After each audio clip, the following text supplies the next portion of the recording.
Hey everyone, this is a microphone and camera test. I am using the Elgato FaceCam camera, the new web camera from, of course, Elgato. And I made a video a little while back in July where I was berating it because it just wouldn't work. It would constantly freeze and lock up and then ultimately crash.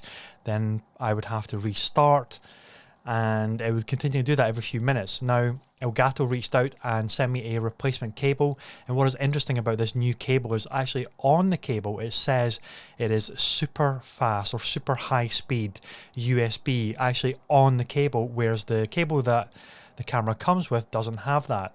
So it makes me think that there was a faulty cable and there needs to be a much higher category of USB-C cable that this camera actually requires. Now, what is concerning about that is what is the USB cable that all of these Elgato cameras are shipping with, because I'm using this high-speed USB cable, this replacement cable, and I haven't had a single issue. And that is actually even using the camera plugged into a USB hub, powered USB hub. I might just clarify that. And I have other things plugged in there as well, like a capture card device, for example, and some other bits and bobs like my Stream Deck. And the instructions on the Elgato webcam is that it cannot be used in, or shouldn't be used in, a USB hub. So it makes me think that the original cable just wasn't carrying enough bandwidth from the camera.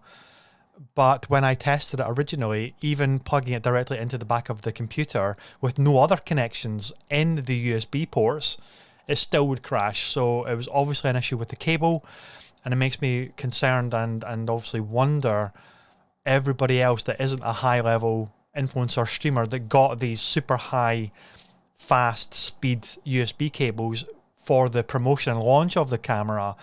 Did they get the faulty cables, or the cables that are not necessarily faulty but not good enough for this web camera? And that is needs further investigation and clarity, I think, because if you are fortunate enough to get one of these cameras with super fast USB written on the side of the cable, then you're not going to have any issues. Otherwise, you are going to have other issues of like the camera locking up, and the camera is just going to be completely unusable for you, and you're just going to have to send it back. And this is an expensive web camera, worth checking out.